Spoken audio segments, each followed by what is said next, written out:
We have three speakers, and we will have Paul, Maria, and Thomas talk about resilience. And I would like to not use too much time for introduction. I would just kick off and give the floor to Paul Hudson from the University of Potsdam. Well, Paul, the floor is yours. Thank you very much. I'm just going to bamf until there's time for my slides to appear on the screen, which hopefully it should be doing right now.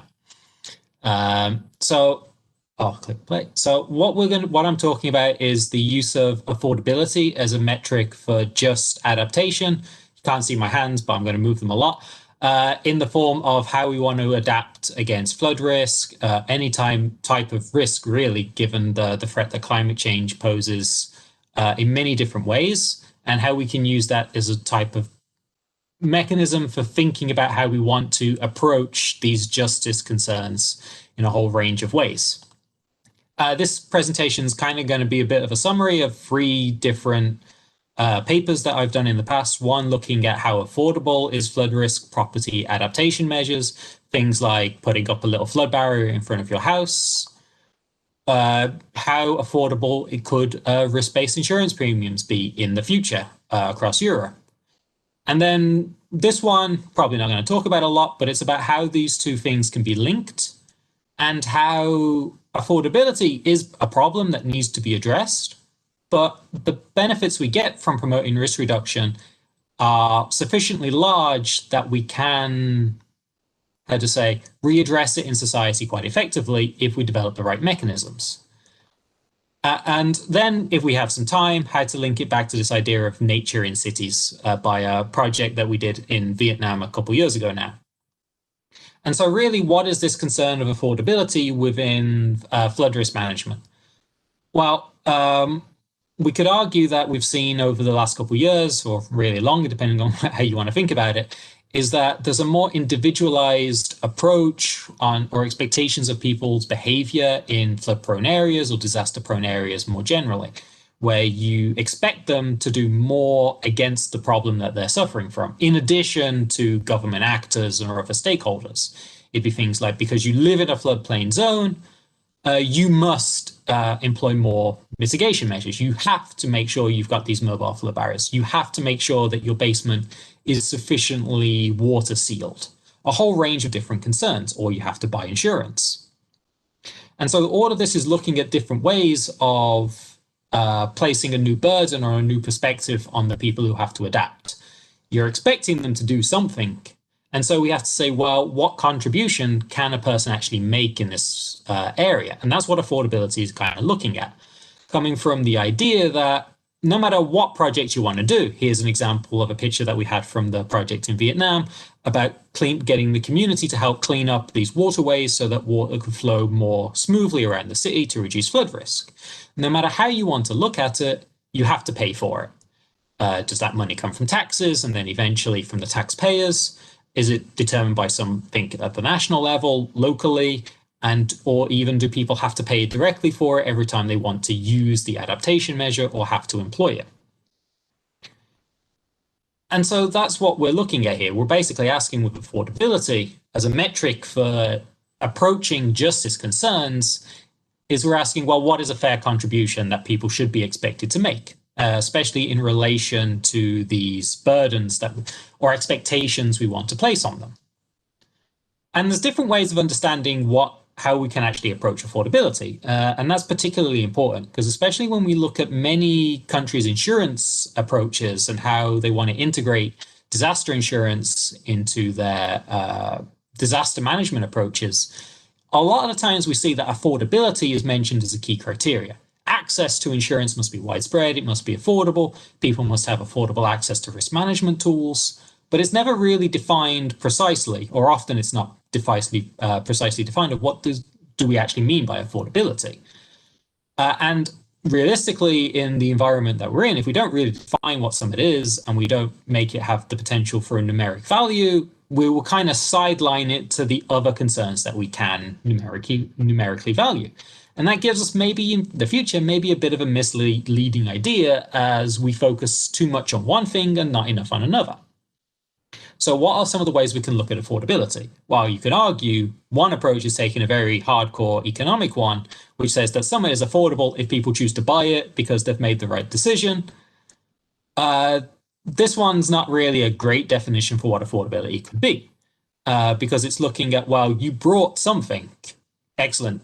Doesn't say why you brought it. It could be mandated that you buy it, and you spent a lot of the money on it to get it, which means you can't spend it on other things that you also need to meet a certain standard of living. Also, it doesn't really acknowledge the fact that you might not buy something because you don't appreciate it, that it has a value. And so it looks unaffordable because you don't see a benefit from it, which I would argue is the wrong way of looking at it. But the key thing to take away from this idea is that it's looking at this budget constraint, like how much money do you actually have to spend? And then when we take it from there, we're going, well, the real concern of affordability, we might as well see what the medical insurance literature, very surprisingly, a very large topic on this matter. And what it basically comes down to is that something's affordable if it doesn't overly burden a person's budget. And what we mean by that generally is that we're looking at it from the perspective of someone external to the individual. We're saying we expect them to do this, we expect them to be able to buy this or to take part in this project, and they have to make a contribution.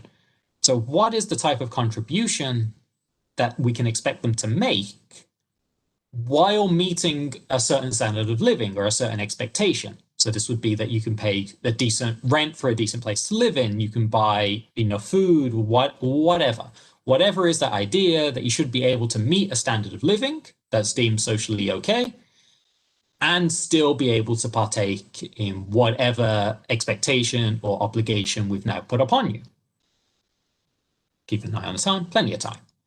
And so if we take it in that direction, what I'd argue is that, especially coming from the flood insurance literature, there's been a couple ways of defining this that are very common and actually quite simple, which means that it's really an easy metric in broad terms to apply.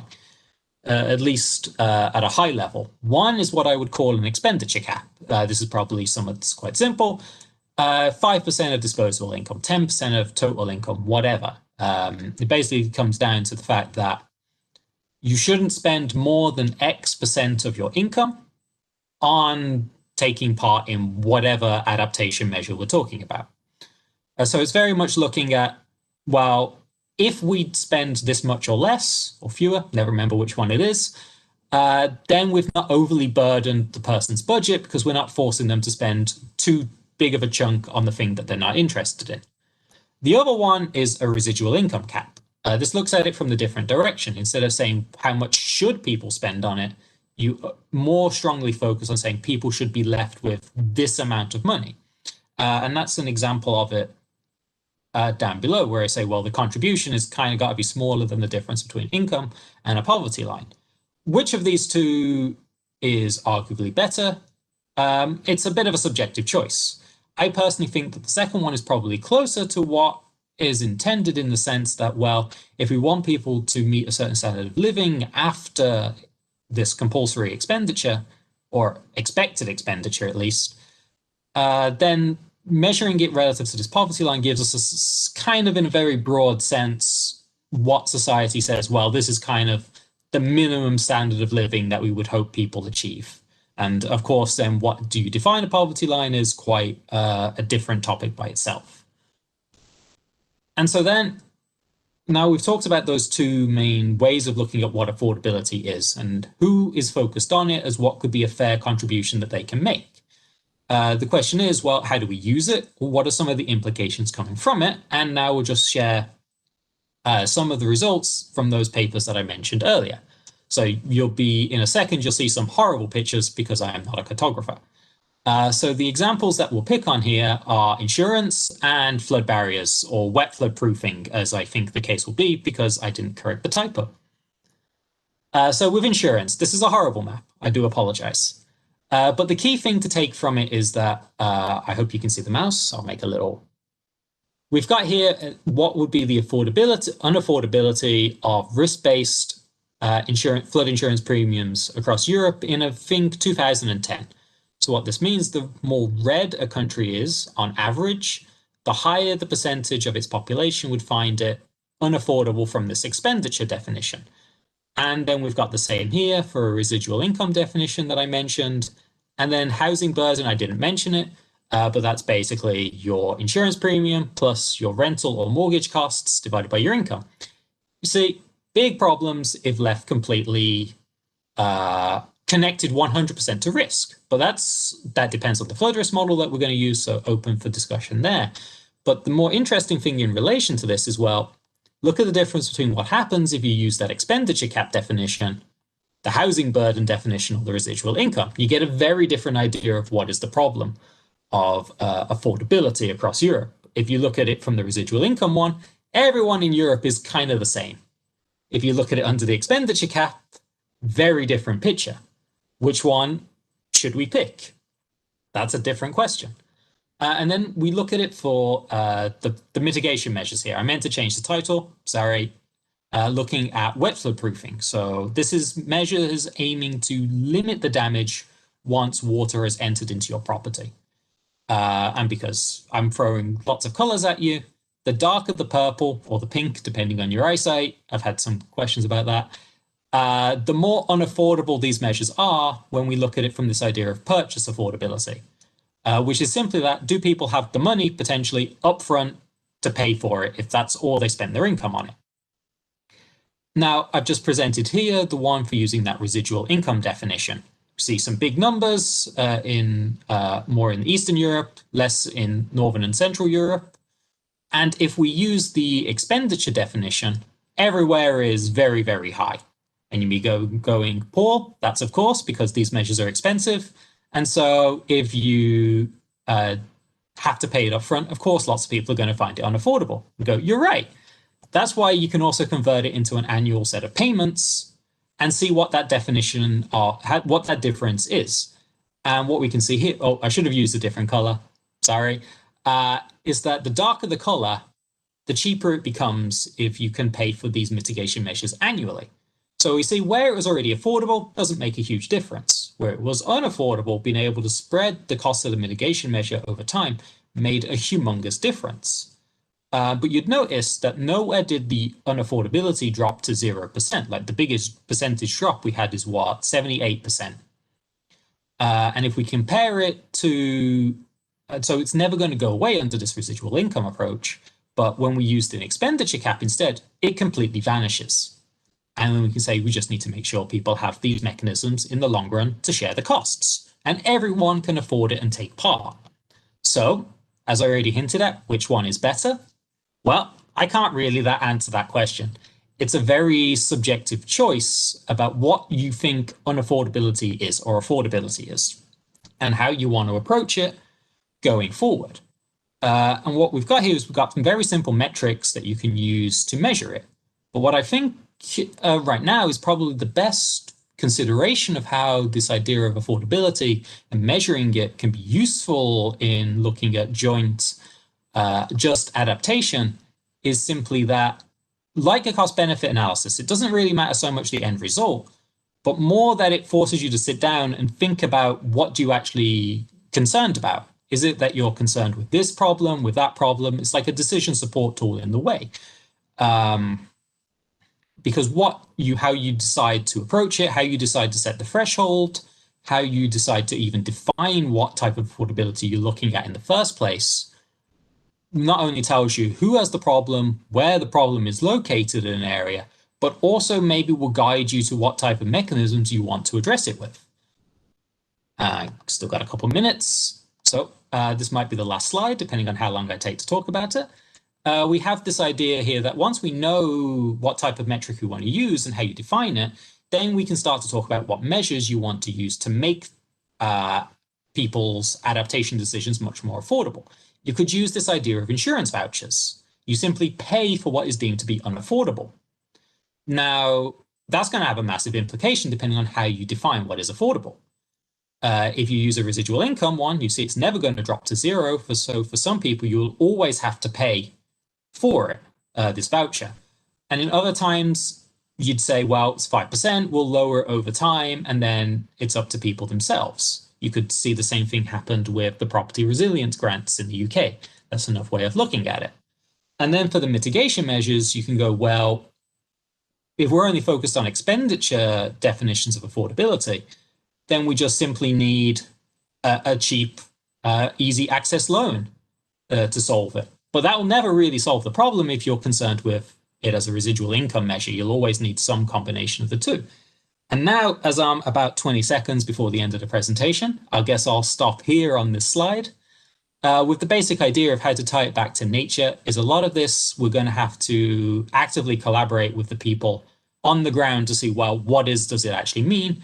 And a lot of that we'll see, hopefully, is a crossover with what you need when you want to use nature-based solutions to climate change problems in your areas. So thank you very much. Now, how do I stop it? Thank you very much, Paul, for this presentation on this very specific but very important topic on financing measures to reduce your flood risk. And we know, of course, that there is a huge debate on in particular this issue going on. I think we agreed that we will have the opportunity to have some short questions right now, and hopefully we'll have a more elaborate debate on the cross-section of all the presentations later on. I get a note that there are no immediate questions.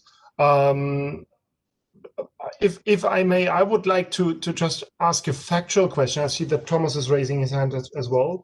Paul,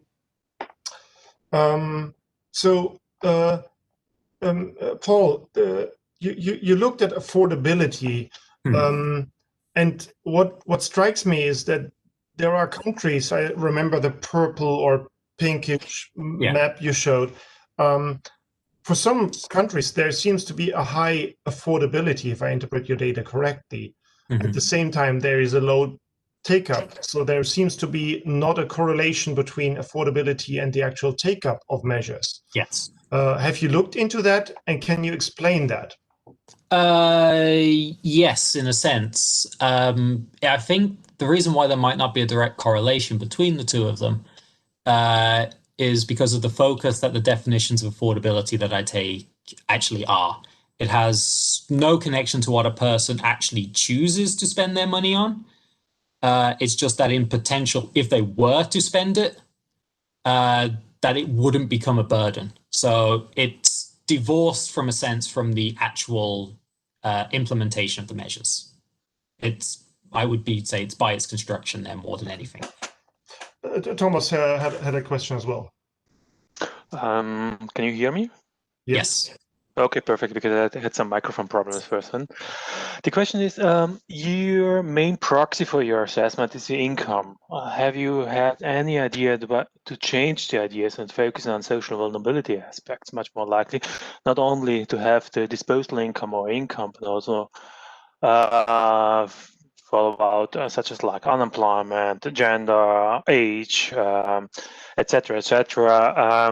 As you know, there are quite a lot of information on the census, and might there be a change in particular in the results? So the second one, have you ever tried, not for the whole Europe, because that's more likely, I would say, impossible, to have a specific focus on the value of the buildings?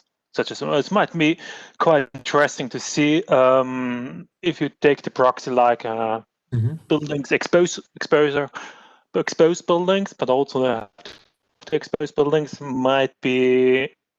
you might get similar results, but maybe also slightly different results. It'd be interesting to see it. I'll be honest, the answer to both of those questions is no. I've not really actively considered it before you mentioned it.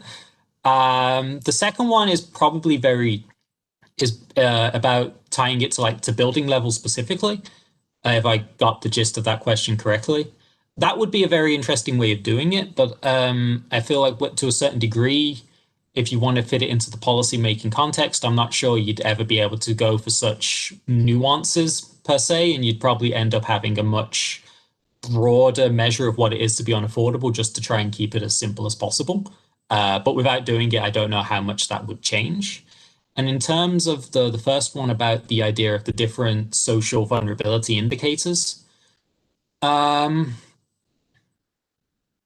Not 100% sure if how to fit that in with affordability directly per se, because they would be, I would see that different aspects of the same problem. Do people have access or the ability to implement the measures? So just thinking out loud, I guess it would be a complementary measure to it. Like affordability probably should not be the only way you look at it, but then you back it up with these additional considerations of the community at hand. Because like I said, if you want to define what affordability is, you probably want to define that in the areas that you're thinking of applying it to. And then if you just don't know who actually lives in that area, you might define it completely wrong in the first place. Like, as I said, it's very subjective. So I don't really have, I don't have a definition that can be easily applied anywhere. But thank you. Thank you very much. And I see an important debate on future research popping up here. So that is of course very exciting and great to, well, one of the great results that we can wish for. We're now moving on, and hopefully we'll come back to your presentation later on to discuss all the presentations in total.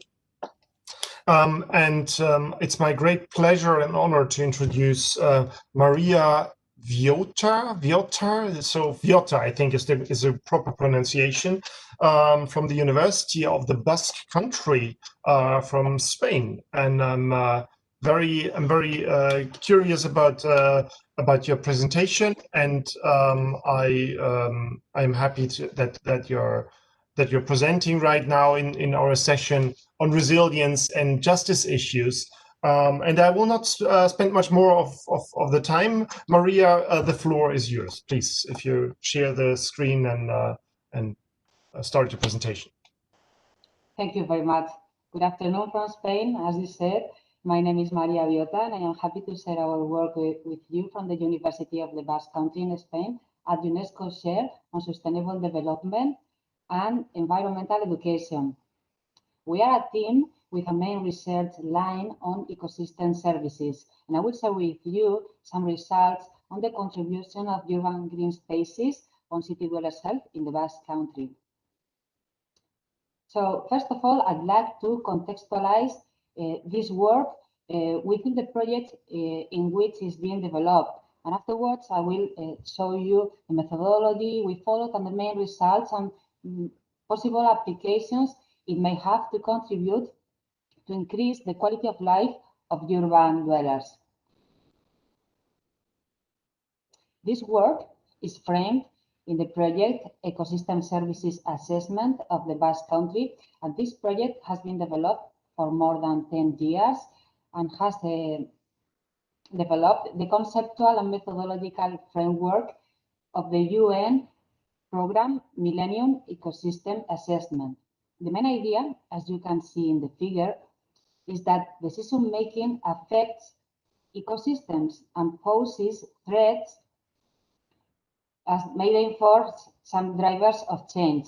And as a consequence, human well-being is impacted. So the study and understanding of ecosystems and their services and also their conservation is essential to promote this and enhance welfare. In fact, ecosystems and their services are acknowledged for contributing to human well-being and quality of life. Specifically, with regards to health, natural environments have been recognized by their potentiality as drivers of salutogenic processes. There is also an increasing body of literature recognizing this. For instance, green spaces reduce air pollution. They also provide opportunities for physical activities or even strengthen interpersonal and community ties. Also, sorry, can I quickly interrupt? Excuse me, Maria. Your slides don't move, at least on my screen. I'm sorry. Okay. So I can move them. I'm sorry. Are we going to see? Yes, are we? So maybe I can share again. So I think your slides are not shared even. I still see the title slide. Okay, I was changing, and so I'm sorry. Yes. But it might not be your fault. Let's check that out. Raphael, can you help us out here? Yeah, I see the first slide from Maria, but if it doesn't work, I will share my screen, and I also have her presentation. Okay. Okay. Maybe I can that I freigeben again, or Yes, please. Just try again sharing your screen. Okay. Okay. Yes, now I see it. Okay. Can everybody see it? So I was thinking, I'm sorry. So what do you think? I will pass very quickly through the presentation. I was talking about this salutogenic capacity of green spaces to improve health, and there is also an increasing body of literature. As I said, they promote also when it has been observed that when you have green spaces near home, there is an association with a better perception of self-health in general. And also at schools, it is linked to better cognitive development in children and many other psychological benefits with furthermore increase with species richness in these green areas. In terms of mortality, people living in areas with a greater amount of green spaces have shown a lower risk of mortality, mainly due to cardiovascular diseases and also a reduction in premature mortality. So, taking into account the present context of global change with all the negative impacts on health and quality of life, all of these have great relevance in public health prevention strategies, specifically for the urban context, since more than half of the world's population live in urban settlements, many of them very densely populated, and this tendency, as you know, is increasing. So cities are very vulnerable systems, for example, to climate change and extreme events, as we said before.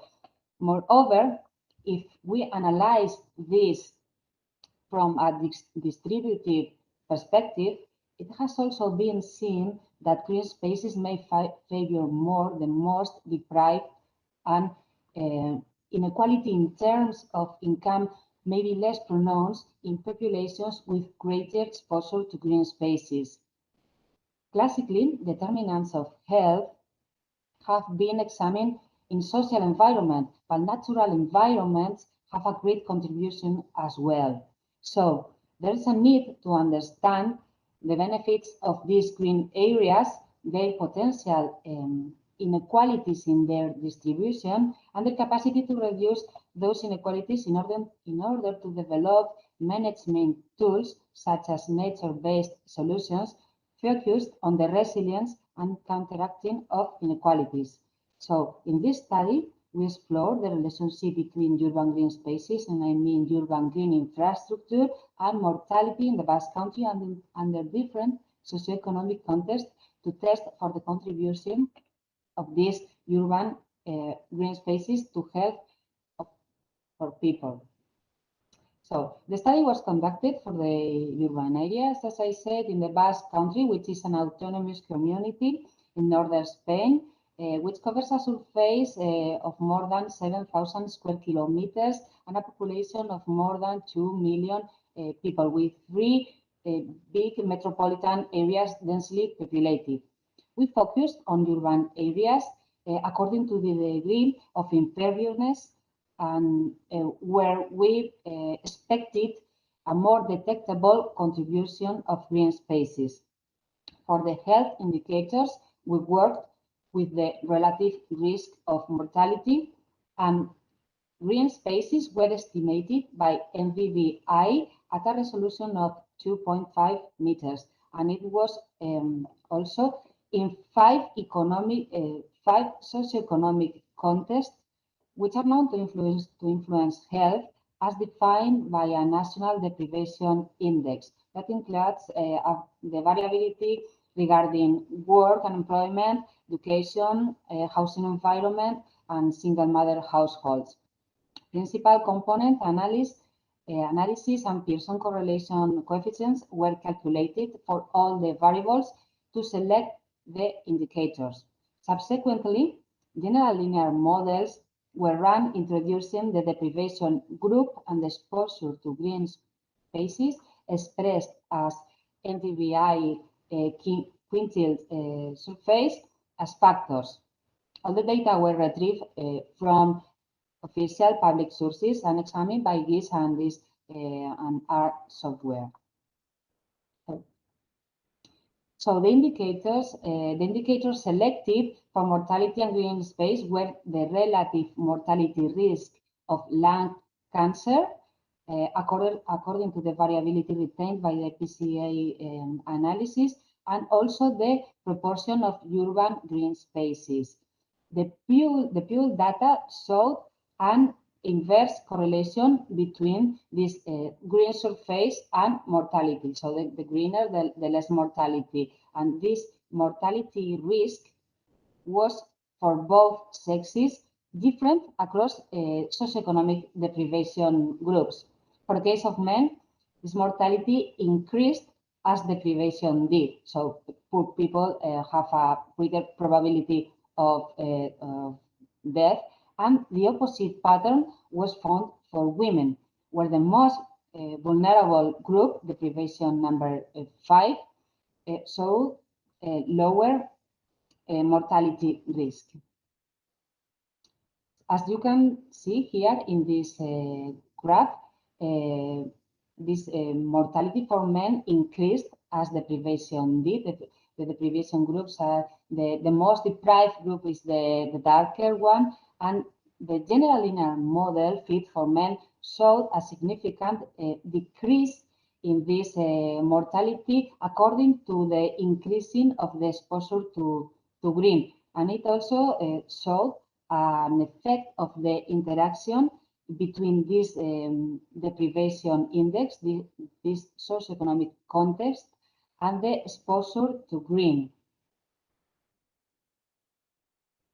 For women, here you can see that the mortality decreased as deprivation did, but again, there is a significant decrease in the mortality with exposure. So it is the opposite pattern for women, but also decreasing the mortality according to the green spaces. And in contrast, there was not an effect of the interaction term. So for both men and women, a greater exposure to green spaces is related to a lower lung mortality risk. So the main idea here is that there is, for both men and women, a decrease in mortality according to a greater green exposure to greenness, and this may be indicating that there is a positive effect of the green surface on health, and that these benefits could be increased as we increase this availability of exposure to greenness, or at least it suggests that there is a threshold surface of green to do so. It is interesting also that for men, the most deprived, which is the most vulnerable group, may be benefiting more. And for women, as exposure increased, the steepness of the gradient showing income-related differences in mortality was lower, especially when grouping the more deprived groups.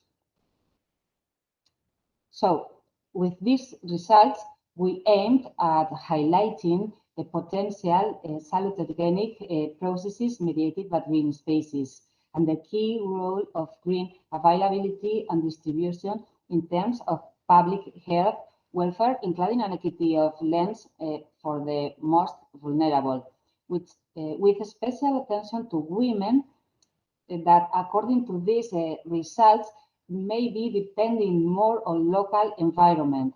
And furthermore, in terms of social justice, The negative environmental impacts usually fall disproportionately more intensely on the most vulnerable people and those who have less responsibility on that. This is because health is determined in part by lifestyles, including aspects as sedentary lifestyles, unbalanced diet, alcohol consumption, and smoking. Let's say habits really chosen by people. However, we think that attention should be paid to the influence of the socioeconomic context in such choices, such, let's say, elections. So reduction of inequalities in lifestyles would come from interventions related to, for example, fiscal policies, improving access to healthy products at affordable, we have been talking about affordability, affordable prices, as well as access to facilities and recreational activities. And these green spaces may offer these recreational activities. And it should be considered by urban planners to design interventions increasing green, since access to these areas can modify the mechanisms through which people with a lower socioeconomic condition are related to diseases. And as a consequence, green spaces offer the opportunities to create more livable, sustainable, and resilient cities, and also reduce, of course, the environmental and social impacts at a bigger scale, at a, let's say, global scale. And we find that these results can help guide decisions in public health prevention based on savings and avoided mortality, as well as another issues related to equity and inclusiveness, because they are also in line with the idea potentiality of green to contribute to reducing social inequities. And for cities, the good news is that this is very easy to do, because urban green infrastructure integrates very well into elements of the urban landscape, such as parks, green works, groups, and provides a series of services in cities that constitutes itself a very interesting alternative or complementary tool for a balanced development in the city. And I'm sorry for many thanks for your attention, and sorry to have stayed longer. Thank you.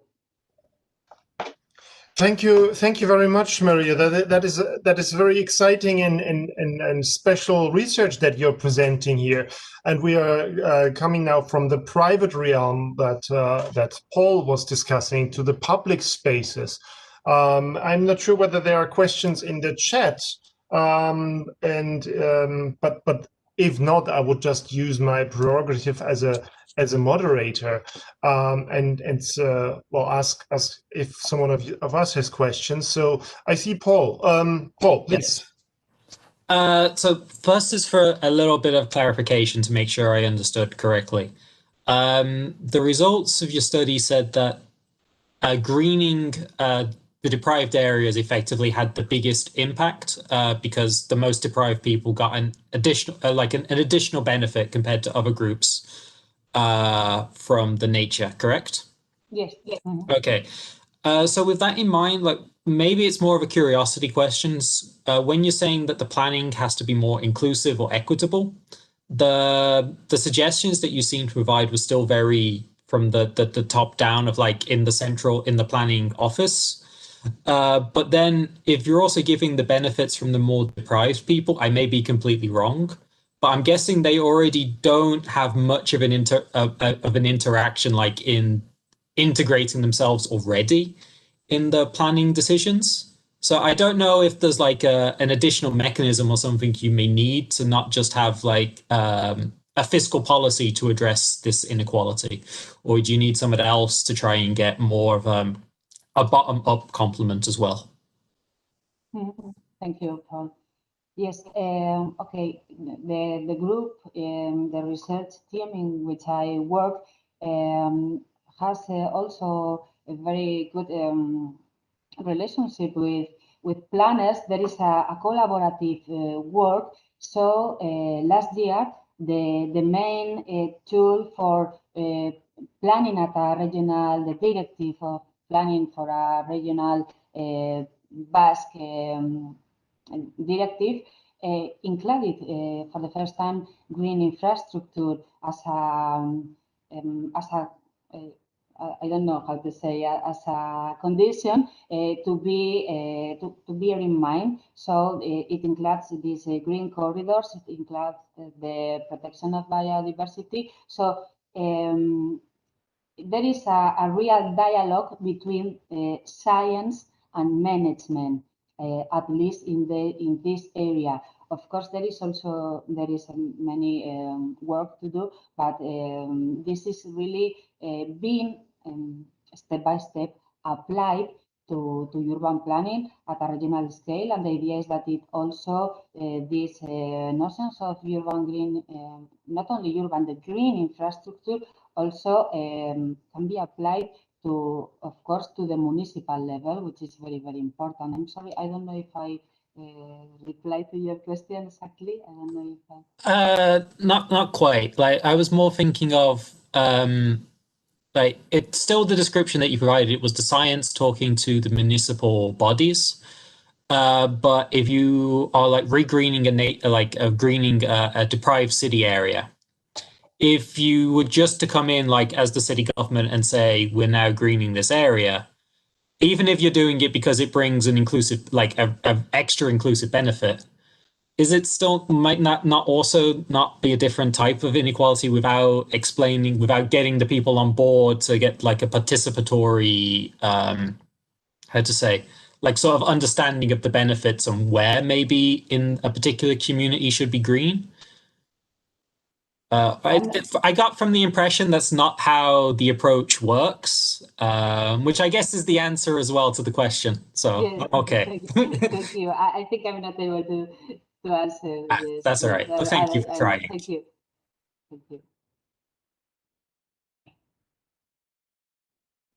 Thank you. Thank you very much. Thomas, you raised your hand as well? Or was I misguided? Sorry. No. I have only one very, very short question. I really like this environmental justice study. Have you tried to understand all the effect on heat waves, for example? Because at the moment there's an enormous debate about heat waves and deprived communities, that if we need to implement nature-based solution. If you had also a quick look on that, and another question, also more curiosity from, because you had looked on the air equality. Had you also checked the impact on COVID-19? Are there overlaps between really bad air quality issues and the death rate of COVID-19? Because this is one of the questions that we figure out in the US, that, and also in China, that there's there are more people are more vulnerable to this current pandemic. Yes. Thank you very much. No, we haven't checked, and the idea is quite appealing. But yes, there were some people researching this at the beginning of this quarantine in Spain, and the idea is to try to examine, yes, some kind of use of the green spaces dealing to these opportunities they provide, especially in this context in which we are. Our mental health is also a bit affected. And with regards to heat waves, we did a previous study dealing with the capacity of these urban green spaces in a municipality, only for a municipality, to buffer extreme temperatures, and we calculate it is under revision, and hopefully we may publish it in our near future. But we calculated, we could estimate the amount of green needed to buffer these extreme temperatures, which in the north of Spain are not really as extreme as in the south of Spain, that is very, very hot in summer, I would say, like all the year round. But also, for example, 33 degrees in the northern Spain, it is a heat wave, of course. Thank you. Thank you very much. So I'd suggest that we slowly move on, and that Thomas, you put up your slides, and that we carefully check that they are also shown in the app. So while Thomas is doing that and the technical stuff is happening in the background, I'll use the time to, or fill the time, no, use the time to ask Maria also about. Well, you looked at the equality issues and the green areas. There is a tension with providing green areas in the urban realm, because this there is a discussion that this will cause gentrification and will drive out the people for whom you want to design those areas, namely in your notion more the poor, if you want. So how to tackle that? Do you have a solution to that?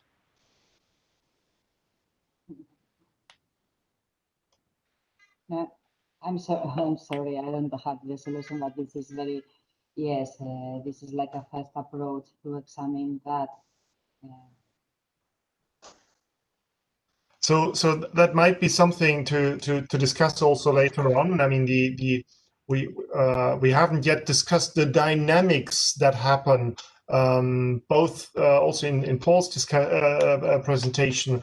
It looks to me like a snapshot at one moment in time, and also with you, Maria. And I would very much like to discuss that later on in the broader debate, how to deal with the dynamics that we create or have with these.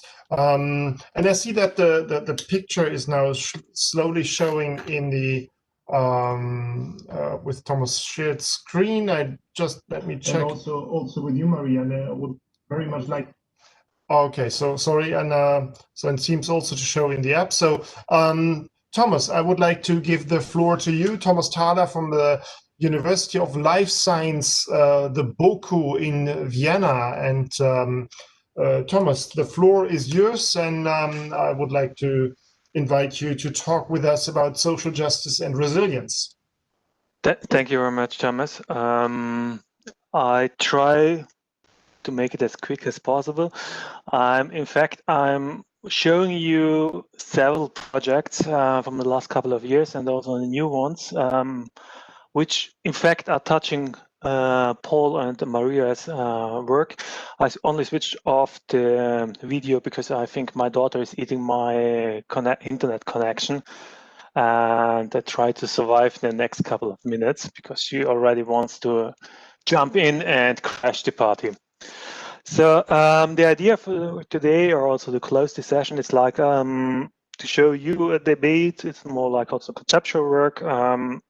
Why we should in a healthy social justice. What is the role of social justice to link to resilience on two issues on flood risk management and urban heat waves. And to already start, the thing is like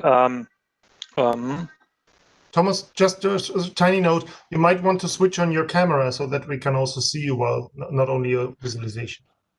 I try. If that doesn't destroy anything, I don't want to gamble with the technical stuff. No, I don't think so.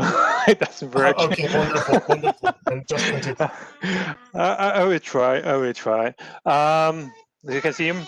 And the question is, why we should think about justice? And this was a work with actually with Thomas a couple of years ago when we start thinking about why in the hell we should think about flood risk management and social justice. And the question is, yes, why? It's a very central point for the public administration and also for the private people, as already Paul mentioned it.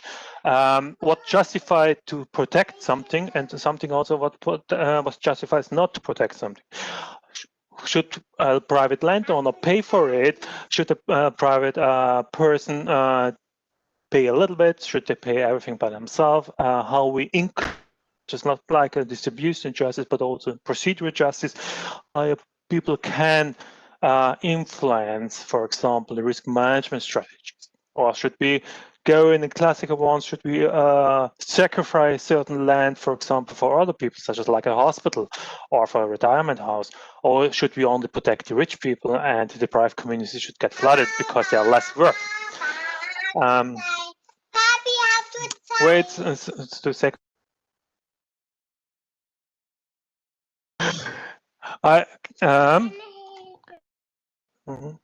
So the central question, what I thought about in the last years was like, okay, what justifies certain protection schemes, and in particular, what are the social political implications, in particular on the different frameworks of philosophy schools, what we have in social justice, as already also Paul mentioned, we have different indices how we can assess affordability, but also in social justice, we don't have this one particular theory that say this is unequal. No, we have different theories that have totally different explanations, also political outcomes. And with the central point is what region might be protected and who can be protected as well.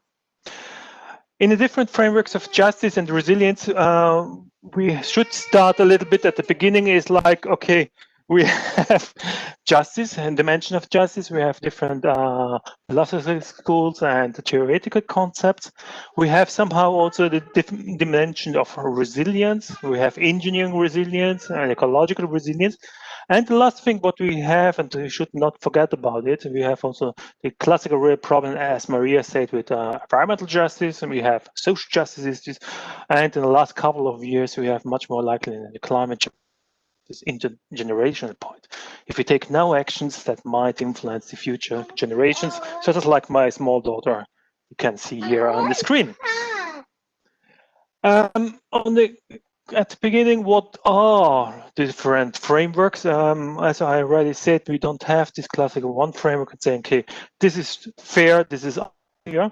We have various issues, and the classical ones is that quite a lot of this policy are already implemented in different countries worldwide, such as like the utilitarian policy approach, which says, okay, we support communities or we protect communities in terms of flood risk management, which shows to be the highest benefit or the greatest achievement for the society, which is usually based on the cost-benefit analysis. So it means we protect certain communities that are getting a positive impact to the cost-benefit analysis.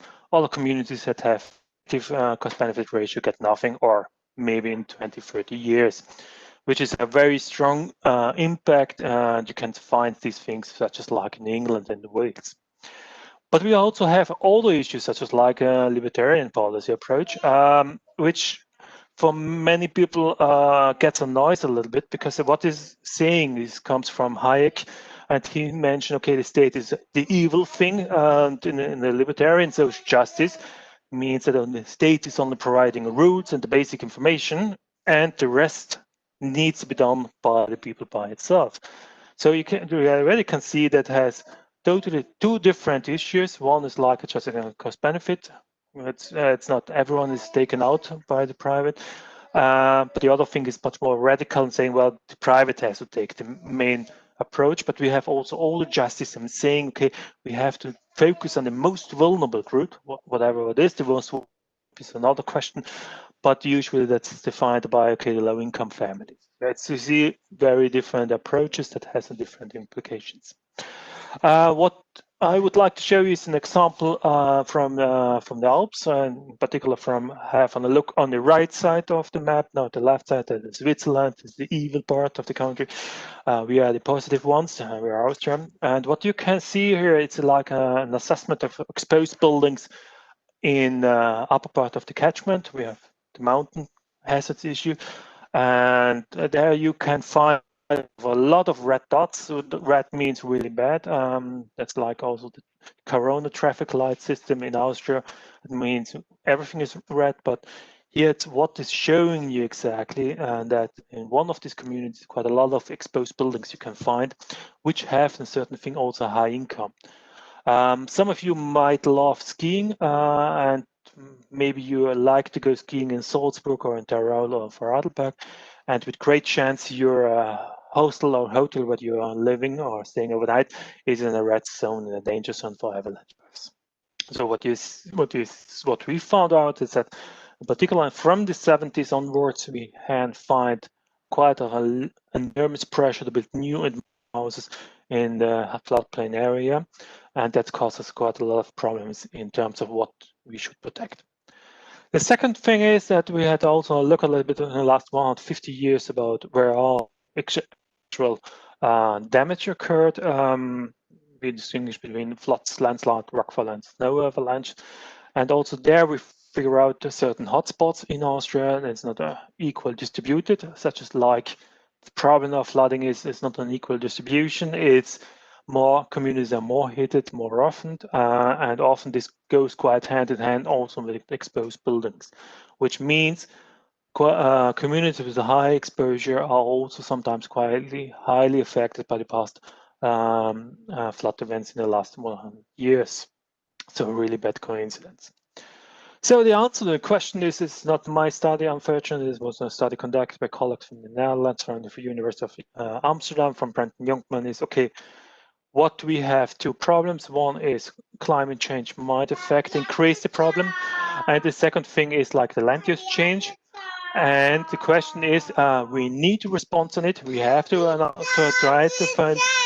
And what you can figure out is that we can solve the problems somehow over there. What we have done.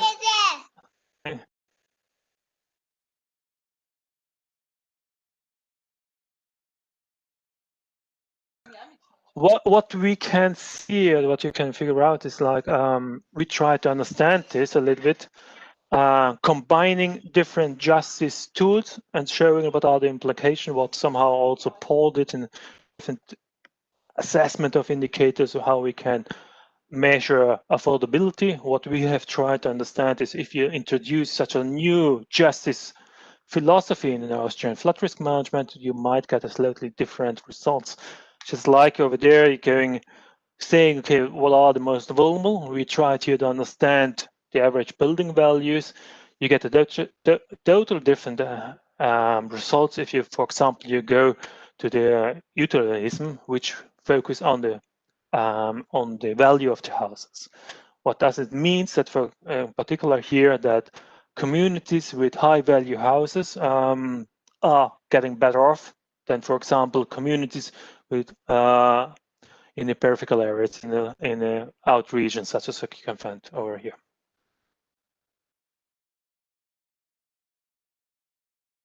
Sorry. So what we figure out, or what we say, what is our assumption is like, okay, risk management is not fair. It's like increasing social inequalities, because this one side is based on the cost benefit analysis because they have to do it, and that favors communities that are better off in terms of physical vulnerability, because that's the main proxy. But on the other hand, we have also measures, like Maria said, nature-based solutions, which in fact are a good idea, because we want to implement green measures in deprived communities, because they usually have less green space, but they have lower income, so they are much more exposed to heat waves. But the negative side around of it, and that's the project that we are working on it, it's the so-called green gentrification, as Thomas already mentioned beforehand. So what we say it and figure out is that, okay, nature-based solutions are a great idea to support deprived communities, or let's say social problematic quarters in the city of Vienna.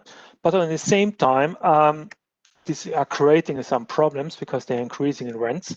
What does the results mean and showing is that exactly these people that you want to support have to leave, because in a new situation with the new green spaces, the rents were increasing quite fast in the last couple of years, and that what has occurred is actually that people had to move on again in an exposed area, which is not really great.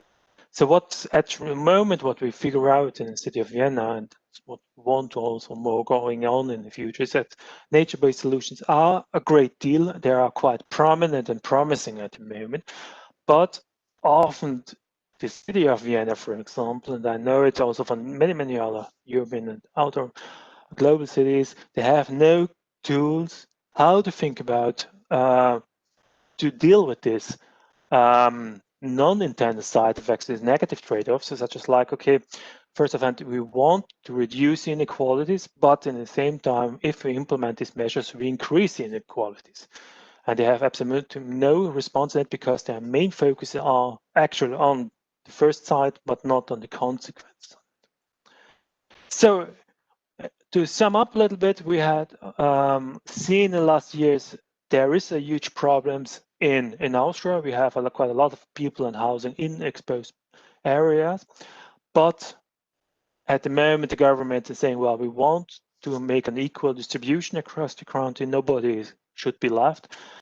In fact, the actual situation, what is that at the national level in regarding the flood risk management, but also on the local level in regarding to urban heat waves, is that the public administration are advancing the social special inequalities instead of reducing the problem or solving the problem. And the main thing is that at the moment there is no clue how, or no strategic planning how to integrate the needs of marginalized groups, such as like how to improve the cost-benefit analysis in risk management, which is the main focus at the moment on the building and value and the content, which is usually much lower, as we've seen in the peripheral regions or in the deprived communities. Thank you very much. Thanks again, Thomas, for your input and your presentation, which kind of brings together the ideas that we discussed so far, and you really brought in a lot of very different perspectives, and I'm definitely very happy that you brought into the different concepts of justice. As you would know, I would make that comment. Before we move on, I also want to give the floor to, well, first of all, the audience. I've seen there was some activity in the chat function, but also to everybody to ask some questions to Thomas. So fire free, so to speak. So who wants to ask the first question to Thomas? I'll jump in. I mean, it's only fair. So it's more the question like how we had the same problem of like there's no sync. It's a complex problem, so there's never going to be a right solution. So when you were like comparing the utilitarianism point of view and the Rawlinson, I believe it was, or the Rawlsian, I'm not sure how to say either of those two words. Like the cost benefit analysis one is probably because it just focuses purely on monetary values, I'm guessing, as you said. But like in principle, isn't like the utilitarian approach based on the welfare changes? So I think as you started to mention at the end, it should go beyond past, well, this person suffered 100 euros and this person suffered 1,000, but that 100 euros is really worth 2,000 euros, subjectively speaking. So is that somewhat, I don't know how easy it is to say, like, is that really a difference then between those two approaches? Because if you just correctly take the welfare changes of the most vulnerable, then shouldn't that already be larger in both the utility framework and in the other one that you presented? But this is just because I don't really know the other framework so well. No, this is a great question, because we tried really to focus on, first hand, we had the problem, what is roles and how to measure roles, because roles is a book about philosophy, and is not used in the practice, for example, for flood risk management. And in our data set, what we had is saying, okay, we have these exposed buildings from the 1919 till 2012, and we knew we calculated power and the value of, and we had 15 different categories, and we said, okay, let's play around, let's use different indicators to try to figure out what are the most vulnerable groups without having socioeconomic data from the individual. And therefore what we got is that was surprising that the first three figures, the three maps, are more likely similar. That means John Stuart Mill and John Rawls are using the same approach, which was a little bit weird for us at the moment. That only if you change, for example, going to the average building value, that was in the last map, you get a totally different perspective. And that was for us quite interesting to see how flexible also your results are. If you change a little bit your indicators, you get a totally different results out of it, and it's really flipping the things around it. And then that was for us something very interesting. The answer to this enormous, and the question, yes, what we would, if we would really dogmatic think John Rawls would focus on the most vulnerable in terms of what our data is showing. That means take the average building value, so you can figure out the people who are most problematic around it. The thing about this is a classic problem that you might have a little bit different, is that our proxy is the physical vulnerability. That's the value of the building and not the person by itself. That's a little bit, yeah, it's problematic, I would say. We are starting to enter the broader debate, and this will happen via the starting to be lively discussion in the chat function, and there seems to be a common theme running around. So we have Anne-Christine Link from the UFZ in Leipzig, in Germany. She asks about how to deal with green gentrification as a consequence of nature-based solutions, and in a similar way, I'm asking that now to all of the speakers. I guess it's not directed to one of you in particular. And also there is Rosanna Poblet, I hope I pronounced it correct, from UN Habitat, asking a similar question. So how to create resilient cities with nature-based solutions without excluding or evicting people, which is similar to the green gentrification issues. So I think this is at the core of what we want to talk about in this session. So the relation between nature-based solutions and justice. So why don't we make a quick round around the speakers to reflect on these questions? And we'll not start with Maria, because you got a similar question earlier, so that would be me. So you have more time to think.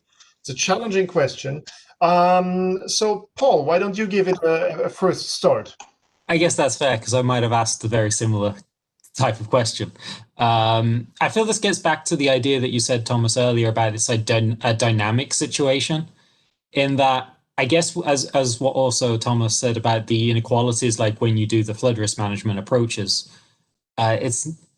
you can have the best of intentions today, but in the future, it's just going to be a negative side effect. Like I'm not so familiar with this topic, so you're just getting my consciousness thoughts out. But if you gentrify, if you green an area with the nature-based solutions that benefit the deprived community there, that probably will eventually always start the process of gentrification one way or another.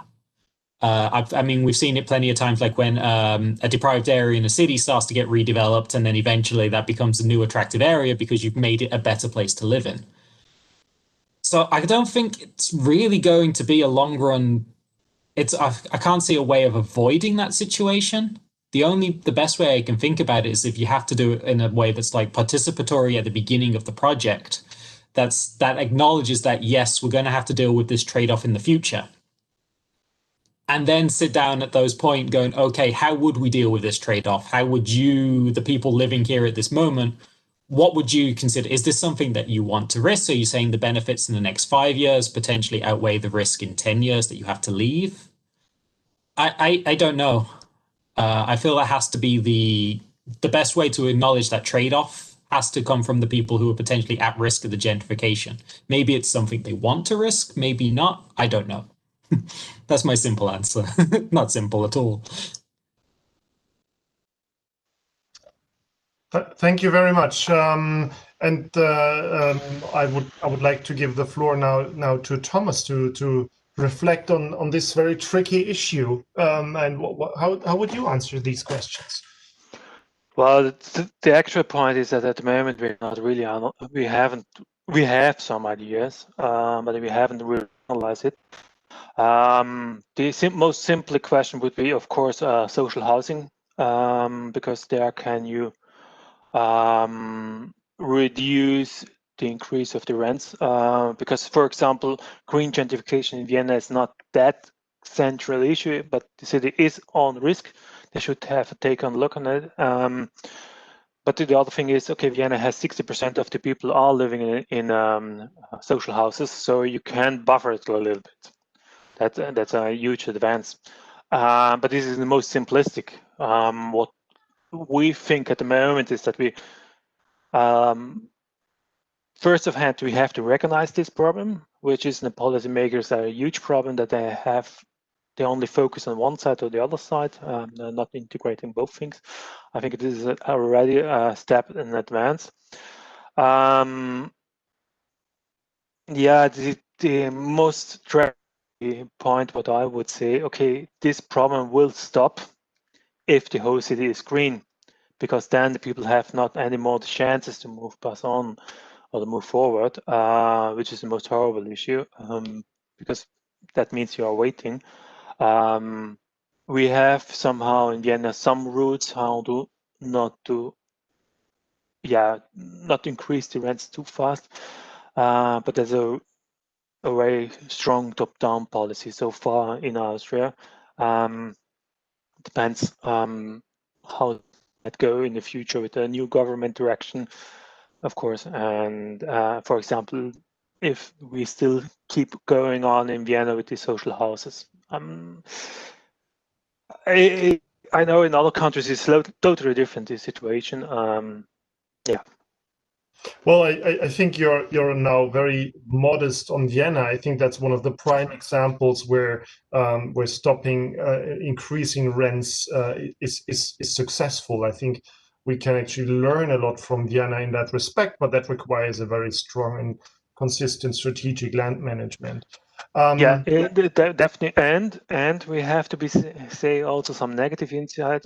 We have also in Vienna some insider-outsider housing market. If you know the system in advance, if you're smart enough, you can take these affordable houses. If you're too late, then you're out. So we already see this problem.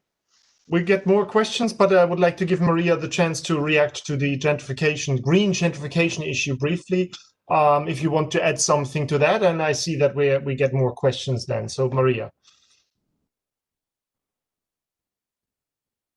And don't forget to unmute yourself, please. Thank you very much. No, I was just thinking of the different point of views. The work I presented, and also this for me, it's yes, it's really interesting because it also poses different views. But this with regards to this green gentrification in this area, we don't really have this problem by now, but there are a couple of examples in Spain, which is really a problem. And this is, I think, because it was in another city as I was living, and it was at the beginning of my interest in this green justice issues, but I'm sorry, I have nothing to contribute with, but many ideas now. I'm very inspiring the presentations Julia shared. Thank you. Very good. We get more comments here. There is Nova Blaschey from the Environmental Protection Agency in the US asking to talk a bit more about the procedural aspects of participatory planning and equitable development, and how we can use that to address the issue here. This is not directed to one of the speakers, so I'm curious who is eager and brave enough to respond to that one. So I see Thomas. Yes. This is an absolutely great question, because my master thesis already worked on participatory budget in Porto Alegre. It might be an option, but the only problem is, again, we should keep in mind that also the most radical situation was in Porto Alegre in Brazil, where they really tried to make this budget easier at the overall issue. But there, the question who is taking part of this process is not the very rich ones, of course, because it is everything communist or socialism are really bad, but also the very, very low income families are also not taking part. It always is middle class, and what I figure out that people that has a fixed house are more taking part of it. That's something what we always should keep in mind. Here we introduced again a very great idea, but again, the most needed group and most vulnerable group will not reach with this instrument. That's a point on problem. And yeah, that's my experience. There is also a comment by Rosanna Poblet from UN Habitat again on that in the name of nature-based solutions and protecting the climate, this might have negative effects on evicting people, and I think this is at the core of what we're discussing. I figure it's less a question that is posed, but more a comment. Rosanna points at the fact that in Berlin, some residents start to vandalize areas in order to avoid gentrification.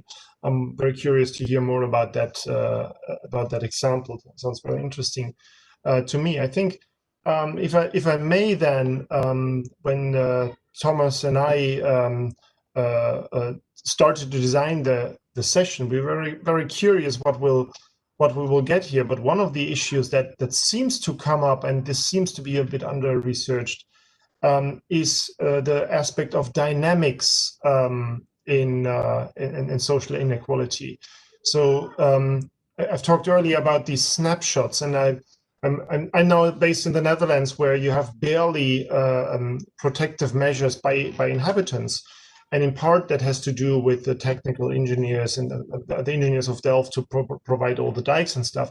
But it has also to do with the type of land market. In the Netherlands, you would buy and sell a house every 7 to 9 years. So why would invest in some solution to protect your house here? Whereas in Germany, you would usually buy a house and build a house and die in it. So there are these dynamic aspects of land markets, but also, well, the gentrification aspect also fits to that. And I think this is an aspect that we haven't yet properly looked into. We look at these snapshots of inequality. Thomas, yes. Yeah, sorry that I'm interrupting you again. Yeah, it's the problem what we have at the moment. We haven't really looked on it. If the state is doing something, such as like a nature-based solution, or it's also this rural-urban areas, which means we will flood the agriculture of rural area to protect the community, the urban areas, which is also not really a nice way, because someone will lose. Or the classical ones, we implement dams and dikes. That in fact, that has an influence not only the number of people, such as an increase of exposure, it has also an influence on land price. And that's something that at the moment that most people are forgetting about it, that we say, well, let's put these measures to protect them against flooding, landslide, or something like that. But in the same time, what does it mean? Yeah, your house is more worth, and therefore the price is increasing. And here, usually engineers are stopping thinking about it, because they say, well, I have done my time. That's it.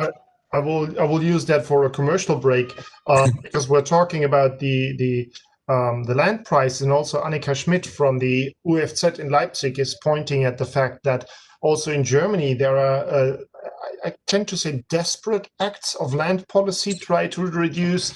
That was a bit normative. Try to reduce increases in land rents and creating social inequalities. So the commercial break is tomorrow morning at 9:15. We will have a session where we'll talk about land policy and the housing crisis in particular, a session I'm organizing together with Andreas Hengstermann. You're all welcome to join. So that's the end of the commercial break, I guess. But in fact, we seem to discover that there is this linkage between what happens in the built area on the land on the one hand side and flood risk management or resilient cities. Maria is not talking in particular about flooding, so we're kind of a flooding dominated session here, but that does not apply to all of the research, of course. But there seems to be this linkage in resilience and land.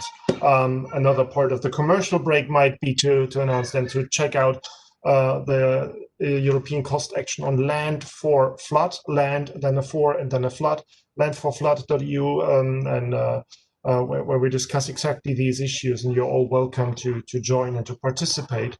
I will put a link in the chat function in a second. So I don't know. Are there any more questions to address? Any more contributions from the panel? So feel free to add.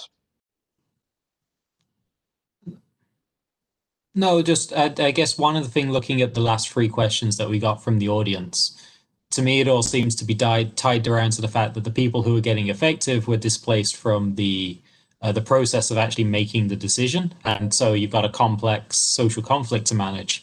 And so I don't know if maybe something like, maybe more at a strategic level, if you do something like those citizen assembly style approaches that people have used for like dealing with climate change, adaptation or mitigation issues at a city level, they put a lot of effort into making sure that you get a representative jury from the city. So I don't know if that might be something to help manage these trade-offs in the future, because you just need to have that discussion to see what is the direction you actually want to take your city in. But that's it from me then. I would even say, in particular in flood risk management, is in terms also of compensation. And so we accept somehow in certain regions that some people get worse off, but they get compensated. This is classical upstream, downstream. It's not. I'm not preferring the system, but that's not another instrument how they try to tackle this issue. But there's always a political situation, political debate. For example, in certain countries, you don't get the compensation; you only get away from the land. So and how much. The other next question would be how much you should get compensated. Is the classical fair price from the price from the highway authorities, just like that you have in the Netherlands, which is more strict and fast, or it's much better to have a Wild West situation, such as like in Austria, where you can negotiate as a landowner with the public authorities, say, well, no, I know this land is only worth for €4, but I would like to have €100 or €150, and you should get this price, because the public administration is also that desperate, saying, well, yeah, I need this to build my retention basin. Yeah, you see again, you always get a new dynamics, and also the question again, is that fair that you compensate landowners with that enormous price, or it's only fair the society or for the government to give this fixed price that you get usually from the railway companies or highway authorities. It's also you starting again, what is fairness, what is social justice with different perspective, and so on and so on. I would like to thank everybody for the contributions, and that's a very nice cliffhanger, Thomas, that you present, because it shows that there is a huge need to address this topic of resilient cities and justice issues also in the future. So I'm very happy that the session that Thomas Thaler from the University of Life Science, the BOKU in Vienna, and myself, Thomas Hartmann, University of Wageningen in the Netherlands, when we designed the session, that is all we could hope for, to raise these debates. And I would also like to thank the audience for raising very interesting issues, from Anne-Christine Link talking about the green gentrification, to Rosanna Boblé from UN Habitat working on asking about how to deal with evictions and the problem with that, and also Nova Blaszczak pointing at the procedural aspects related to that, to which Annika Schmidt also dove into. And I would like in particular to thank Paul Hudson, University of Potsdam, for the insight in the private realm for nature-based solutions. I would like to thank Maria Viota from the University of the Basque Country for the discussion on health and resilience, and Thomas Thaler to put it all into a broader perspective on concepts of justice. With that, I would say we are reaching the end of our sessions, and I wish you a successful further conference. And don't forget to join again tomorrow morning, 9:15, Land Policy session number 11. That's it for today, and thank you very much. And thank you very much as well. Thank you very much. Bye.